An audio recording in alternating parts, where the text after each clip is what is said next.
Muy buenas tardes, esto es Sentando las Bases, la lección número 11. Causas que impiden el buen funcionamiento de un grupo pequeño.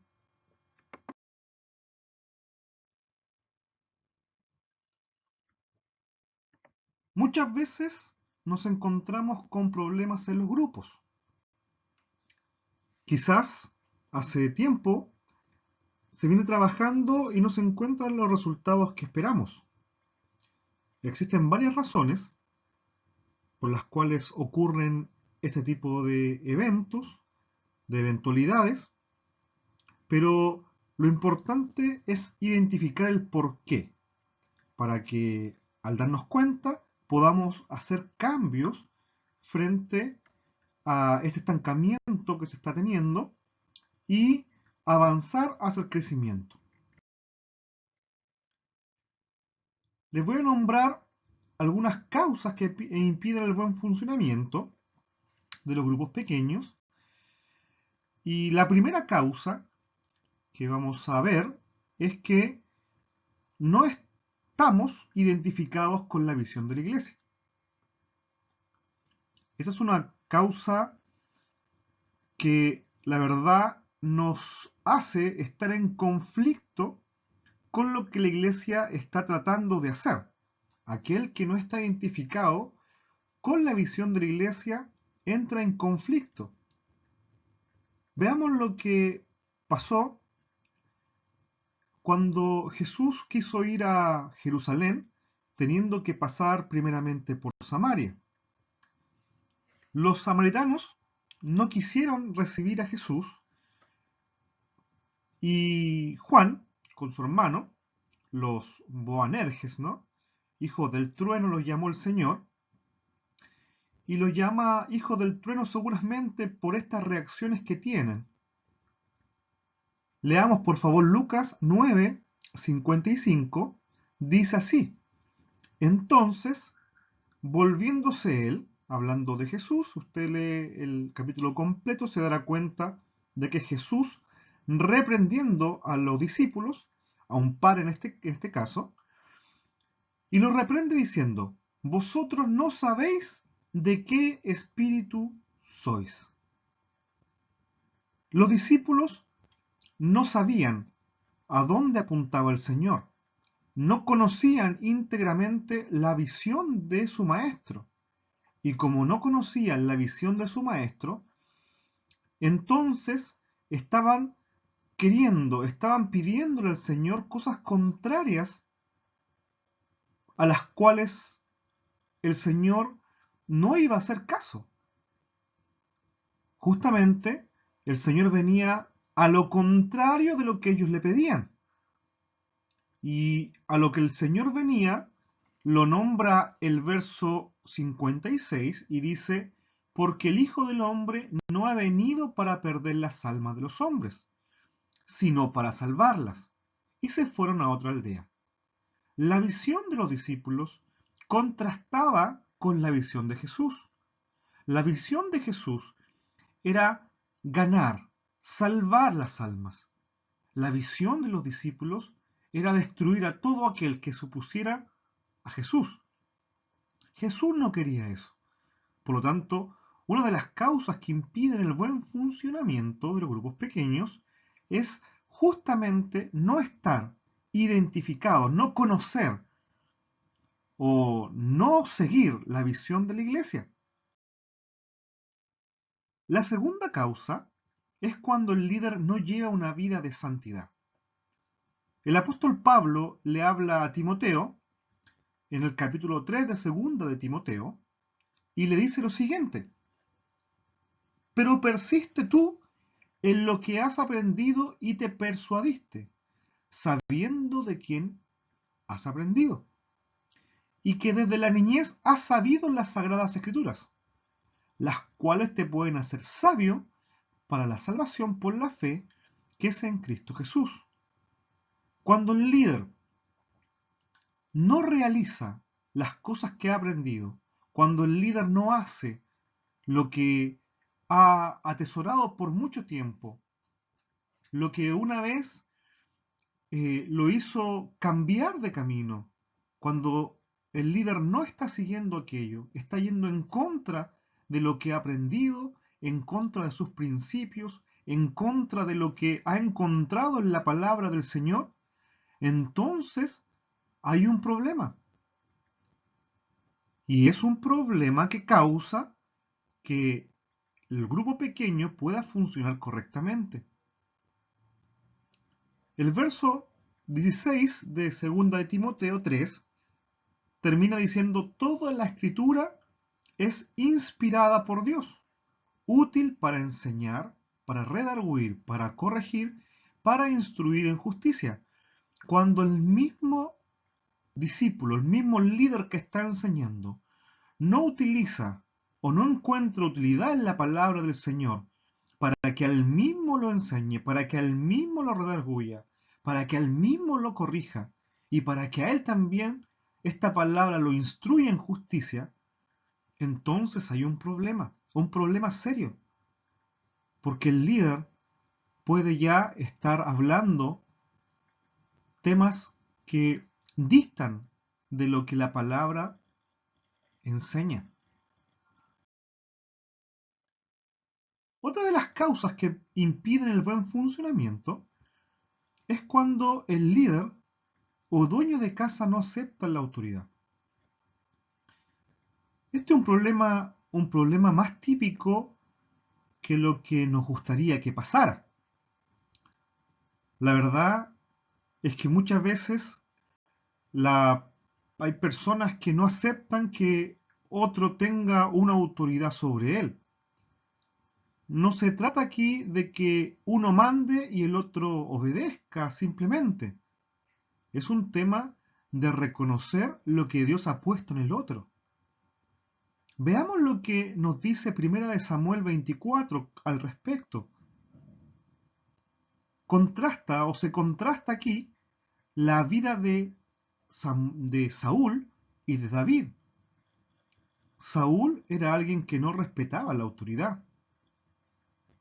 Cuando Samuel le dio la orden de sacrificar todo lo que encontrara después de derrotar a los enemigos, Saúl simplemente no lo hizo.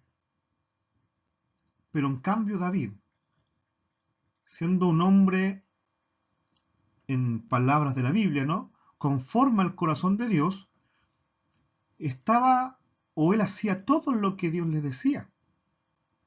Saúl terminó siendo un rey que cuando deja de gobernar, parece que el pueblo agradeciera de que deje de gobernar. O nos parece a nosotros, ¿no?, cuando leemos las escrituras, que era bueno que que Saúl dejara el reinado y se lo dejara a David. Saúl desvariaba.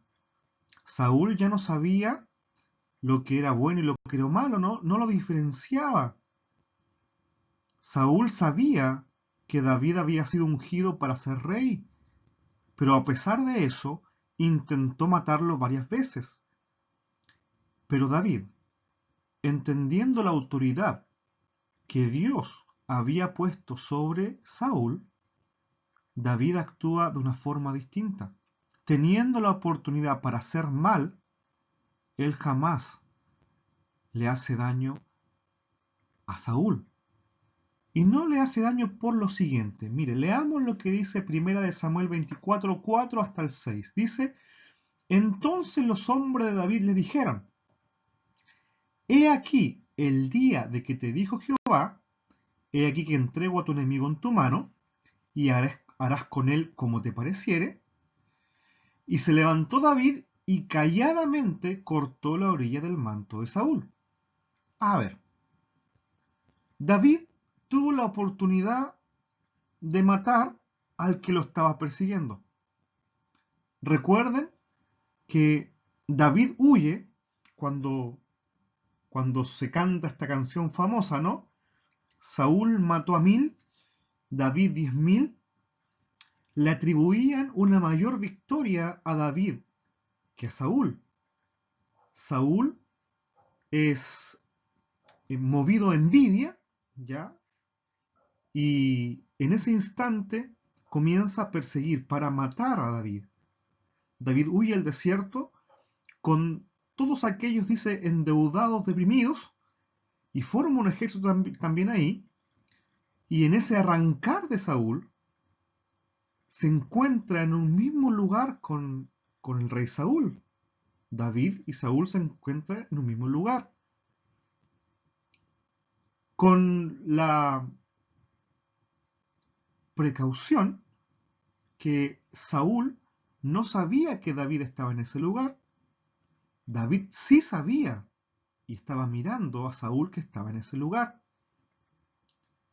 Y David escucha a aquellos hombres que eran sus oficiales, los oficiales de David, que le dicen que el día que Dios le prometió para o que le entregaría a su enemigo en su mano había llegado. Y David hace como él le parece. No mata a Saúl, que es quien lo persigue, sino que simplemente corta la orilla del manto de Saúl.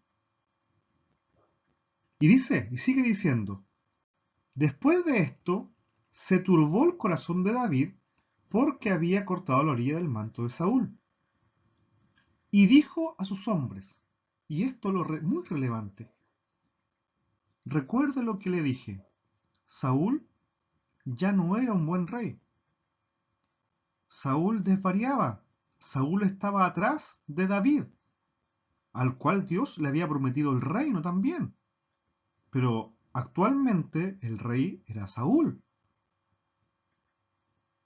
Y David dice a sus hombres, Jehová me guarde de hacer tal cosa contra mi señor, refiriéndose a Saúl, el ungido de Jehová, que yo extienda mi mano contra él, porque es el ungido de Jehová.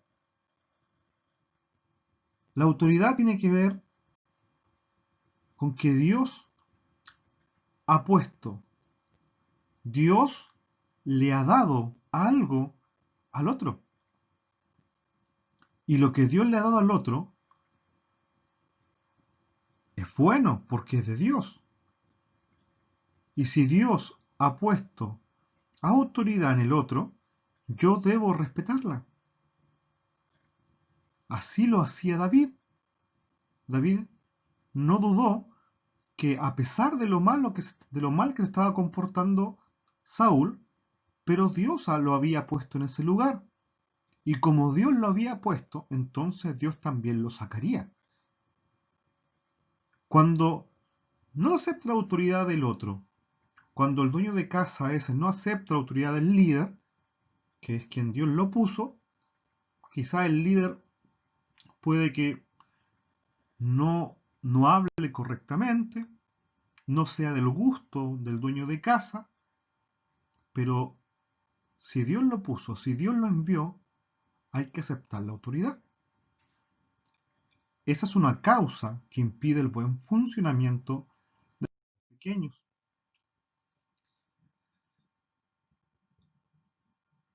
Esa es una causa que impide el buen funcionamiento de los grupos pequeños. Otra causa es cuando el líder no se prepara adecuadamente en la palabra. No solamente hay que prepararse el día, ¿no? El día que se va a dar la palabra, sino que es necesario que continuamente el líder esté preparándose, que continuamente el líder esté escudriñando la escritura, que el líder esté meditando en su corazón acerca de la escritura. El líder debe ser un hombre preparado, una mujer preparada. Miren lo que dice Pablo a Timoteo en el capítulo 4 de Segunda de Timoteo. Dice, te encarezco delante de Dios y del Señor Jesucristo, que juzgará a los vivos y a los muertos en su manifestación y en su reino. Que prediquen la palabra, que instes a tiempo y fuera de tiempo, redarguye, reprende, exhorta con toda paciencia y doctrina. Si para predicar la palabra necesito conocer la palabra, para instar a otros a que se animen en la fe, debo también ser alguien que está animado en la fe. Redarguye, reprende, exhorta. Para exhortar con paciencia y con doctrina, debo conocer la doctrina. Debo conocer la enseñanza de la Biblia. Por lo tanto, aquel que enseña la palabra debe estar preparado de manera adecuada. Si no lo está, entonces es también una causa que impide el buen funcionamiento de los grupos pequeños. Otra causa son los cambios de lugar y horario. A veces los hermanos llegan al lugar del culto y se dan cuenta de que no hay nadie. Por lo tanto, cuando pasa esto muchas veces, ya la persona se desanima, pierde el interés y no vuelve. Por lo tanto, hay un impedimento ahí que tenemos que solucionar. Es importante que el lugar, el horario, no se cambie a menudo. Pueden haber obviamente ciertas situaciones donde sea pero preponderante que se cambie el lugar, la hora del culto hogar, pero en su mayoría, en la mayoría del tiempo debe permanecer siempre el mismo horario y el mismo lugar.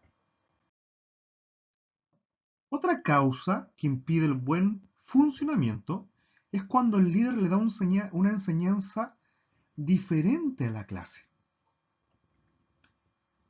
Imaginémonos que estamos hablando de un pez, pero el líder va hacia el pez o quiere dar la enseñanza acerca del pez, pero en definitiva termina dando otra enseñanza y nunca llega a tocar el tema del pez.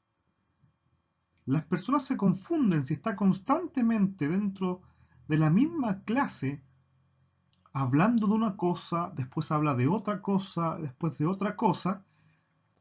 Los temas van cambiando continuamente, las personas también van a tener, no van a saber a qué o qué quiere enseñar realmente el líder, por lo tanto, o la persona que está enseñando. Por lo tanto, la persona que enseña debe dar una clase que esté sumamente direccionada a un tema específico, con una enseñanza clara, para que no se transforme en algo que impida que el culto se desarrolle de buena manera.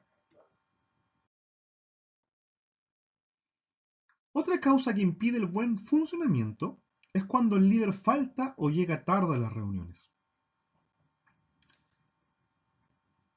Si falta el líder a la reunión, la verdad es que se ve una reunión que no tuviera importancia.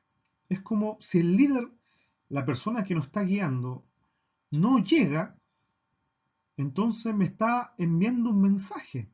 Envía un mensaje a las personas a las cuales les predica. Y el mensaje es, esto no es tan importante. Lo mismo ocurre si llega tarde continuamente. O sea, eso le envía un mensaje a todas las personas.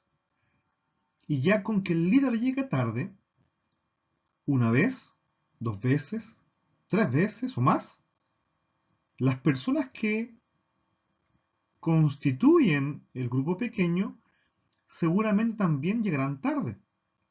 Bueno, si yo llego a la hora, el líder llega 15 minutos tarde, entonces yo también puedo llegar 15 minutos o más tarde, por diversos motivos. Quizás prefiero terminar de hacer algunas cosas en la casa, en el trabajo, aprovecho esos 15 minutos En cambio, si estoy ahí, parece que lo estoy desaprovechando. Pareciera que lo estoy desaprovechando.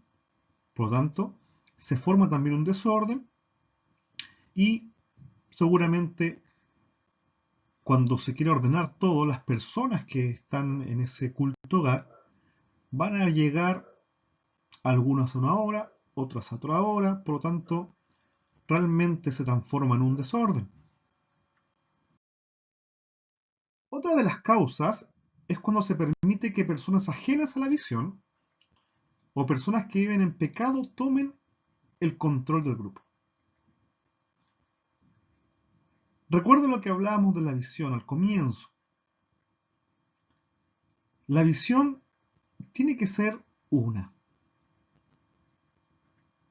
Si nosotros estamos pensando en desarrollar discípulos para que vayan y prediquen a otros, y que esos discípulos desarrollen también otros discípulos de Jesús, y así hacia adelante, pero resulta que un líder viene,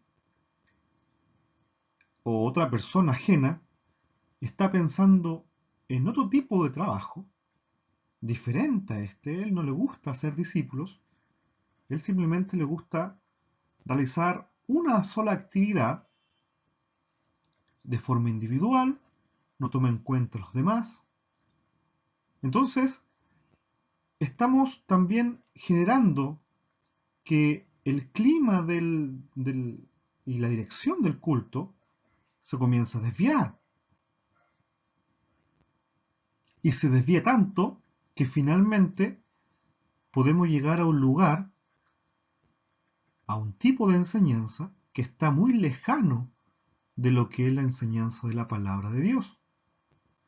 Lo mismo pasa cuando se permite que personas que viven en pecado tomen el control del grupo. Aquí la verdad es que hay que orar bastante, porque hay muchas personas que quieren tomar el liderazgo del grupo. Hay muchas personas que quieren hacerlo. A veces tratan de hablar más que el líder, a veces niegan lo que el líder dice, a veces hablan de ellos y uno no sabe cómo pararlos, ¿no? Cómo detener de que hablen porque hay que seguir con la clase simplemente por eso. Entonces hay que tener cuidado con eso. Mucha oración. Miren lo que dice Apocalipsis 2, desde el 14 hasta el 16, perdón. Dice, pero tengo contra ti unas pocas cosas, que tienes ahí a los que retienen la doctrina de Balaam, que enseñaba a Balac a poner tropiezo ante los hijos de Israel, a comer de cosas sacrificadas a los ídolos y a cometer fornicación. Personas que que eran ajenas a la visión, como lo era Balaam en ese tiempo, y personas que viven en pecado tratando de tomar el control del grupo. ¿Cuál era el pecado de Balaam? Balaam finalmente, si bien no pudo maldecir al pueblo, le enseña a Balac cómo hacer que el pueblo tropiece. Terrible, ¿no?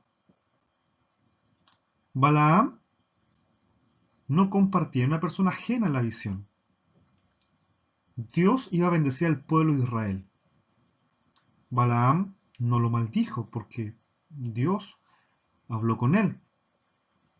Pero Balaam recibe o ayuda a Balac y le dice cómo hacer que el pueblo peque.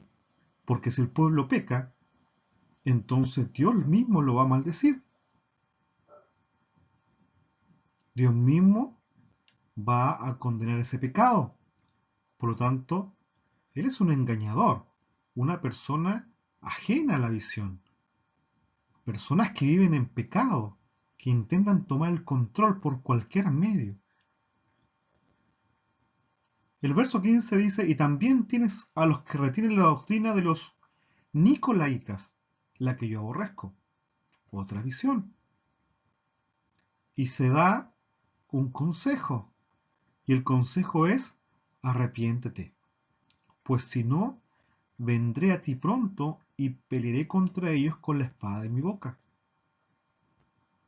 La persona que intenta tomar el control del grupo, desviarlo del camino, tiene que saber que es mejor que se arrepienta. No es bueno poner tropiezo a aquellos que están empezando en la vía de fe, ni a nadie tampoco. Es desviarlos de la imagen de Cristo. No permitamos que nadie desvíe de la imagen de Cristo, del camino que está siguiendo hacia el Señor. No permitamos que nadie desvíe a los hermanos que están trabajando con nosotros de del camino de Jesús. No lo permitamos. Seamos buenos pastores que pelean en contra de estos lobos rapaces, personas ajenas a la visión, personas que quieren llevar al grupo hacia otro lugar, hacia un lugar donde no le esperan buenas promesas a las personas que están ahí. No permitamos que el lobo, con su doctrina, alimente a las personas del grupo pequeño. Luchemos fervientemente para que aquellas personas con las cuales trabajamos reciban la bendición que viene de parte de Dios, reciban la obra de Jesús en su vida, reciban la enseñanza de Jesús, la enseñanza de la resurrección, la enseñanza de la muerte de Jesús, la enseñanza de la próxima venida del Señor. Otra de las causas que impiden el buen funcionamiento es cuando se permite el chisme y la murmuración. La murmuración, la verdad, nunca es buena. La murmuración permite que hayan desavenencias, hayan conflictos en el grupo. La murmuración destruye el grupo. Veamos lo que pasa con María y Aarón cuando murmuran contra Moisés. Recuerden a María. ¿Acaso Dios solamente habla por medio de Moisés? Y comienza a murmurar porque Moisés se había casado con una mujer que no era del pueblo. Finalmente Dios le enseña a María, provoca lepra en su vida, ya en su cuerpo, es separada del pueblo, retrasa al pueblo porque hay que esperarla hasta que se limpie. Dios la limpia y después de eso el pueblo continúa caminando. La murmuración entonces provoca que a veces los grupos, las personas retrocedan o se estanquen en realidad, se estanquen por un tiempo hasta que la persona se da cuenta del error y puede seguir adelante. Pero no permitamos que nosotros ni el grupo en el cual estamos se estanque por causa de la murmuración. Seamos personas activas en esto, que nos movamos activamente viendo si hay murmuración en el grupo y cortándola de raíz. Si nosotros estamos también en eso, cortémosla de raíz.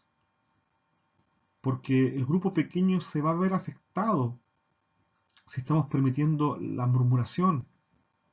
Hay que cortar de raíz toda murmuración en los grupos.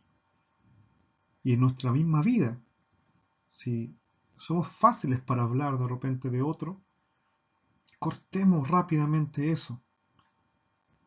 A veces no nos damos cuenta con lo que hablamos, pero oigámonos.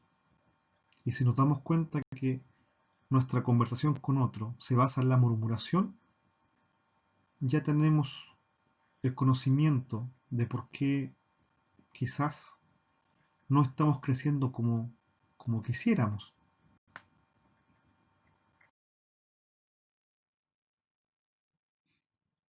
Otra causa que impide el buen funcionamiento del grupo pequeño es hacer del grupo pequeño un grupo aislado del resto de la iglesia. Recuerde que la iglesia es el cuerpo y que el cuerpo crece acompañado. En la adolescencia es el único momento de la vida, ¿no?, que a veces crecen los pies antes que el resto del cuerpo. Pero un cuerpo maduro, ya cuando ya es adulto uno, todo su cuerpo creció a la par. Por lo tanto, cuando las personas llegan a la iglesia, cuando estamos reunidos con personas en un grupo pequeño, tenemos que también hacerlas partícipes de la congregación, partícipes de las actividades que tiene la congregación, que comparta con los demás, sin temor, sin temor. El Señor te trajo a las personas para que le hablaras, te trajo a las personas para que las hicieras crecer,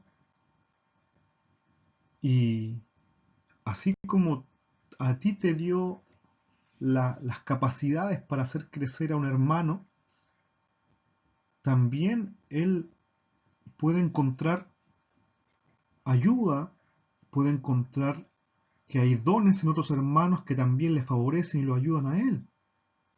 Dejemos que entre toda la iglesia podamos hacer crecer a los hermanos que vienen llegando. Recuerden lo que dice Efesios. Efesios dice que Dios mismo constituye apóstoles, profetas, evangelistas, pastores, maestros. O sea que en la iglesia están todos estos hermanos que tienen diversos dones, que tienen diversos ministerios, y cada uno de esos dones y ministerios bendicen a la iglesia en general, bendicen a aquellos que tú estás ministrando, y a la vez tú vas a bendecir también a otros que está ministrando otro hermano. Dios es el que hace crecer a su iglesia. Los discípulos son del Señor, no son de nosotros, y tenemos que dejarlos crecer. Les demostramos amor cuando tomamos a los hermanos que están con nosotros y los involucramos también en la iglesia, con los demás hermanos. Hay una finalidad por la cual Dios constituye apóstoles, profetas, evangelistas, pastores y maestros. La finalidad es perfeccionar a los santos para la obra del ministerio. Aquella persona que está en su grupo de hogar, en ese grupo pequeño, tiene que edificarse, tiene que ser perfeccionado para que él también pueda llevar adelante el ministerio. Él debe ser edificado como parte del cuerpo de Cristo. Y la idea es que podamos llegar hasta la unidad de la fe, la unidad del conocimiento de Dios, del Hijo de Dios, a un varón perfecto. Dice, a la medida de la estatura de la plenitud de Cristo. Esa es nuestra medida, hacia allá vamos, a la estatura de la plenitud de Cristo. Otra causa es cuando solo gana almas el dueño de hogar, o solo gana almas el líder. El trabajo es de todos. El trabajo es de todos aquellos que están dentro del grupo de hogar. No es de uno solo. Está bien, cuando llegamos recién, nosotros escuchamos, aprendemos, pero también el líder debe ser capaz de ayudar al otro, acompañarlo para que se desarrolle, para que pueda hablarle a otras personas. Hay que motivar a los discípulos a que vayan adelante, que vayan, acompañen también ellos a otras personas, que desarrollen, que hagan discípulos también. Es imperante que el líder lo haga. El Señor Jesús, recuerde, cuando ve a Pedro en la barca sin haber pescado nada, el Señor se sube a la barca con Pedro en uno de sus primeros encuentros, si no el primero, va donde Pedro en una relación sumamente intencionada para motivar a Pedro a la obra de Dios, lo ayuda con la pesca y Pedro se rinde ante el Señor. Y Jesús lo comisiona. Ahora serás pescador de hombres. Ya no más pescador de peces, ahora serás un pescador de hombres, un pescador de personas, alguien que va y hace discípulos. Por lo tanto, el líder tiene que ser aquel que motiva a otros para que hagan discípulos también. Mientras yo acompaño a aquellos que tengo cerca, a esos que tengo cerca los motivo para que hagan discípulos, para que sean pescadores de personas.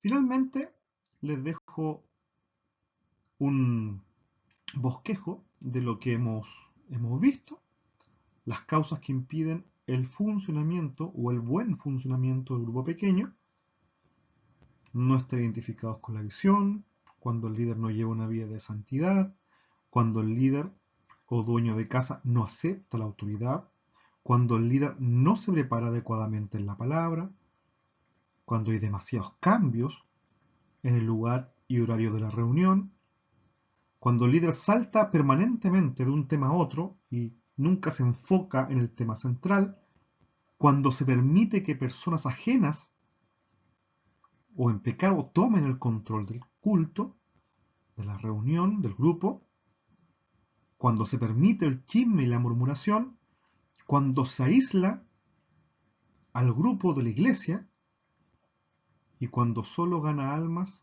o evangeliza el dueño de casa o el líder. El Señor les bendiga, estimados, que esté muy bien. Espero que la próxima semana también podamos estar acá en Sentando las Bases. El Señor le bendiga.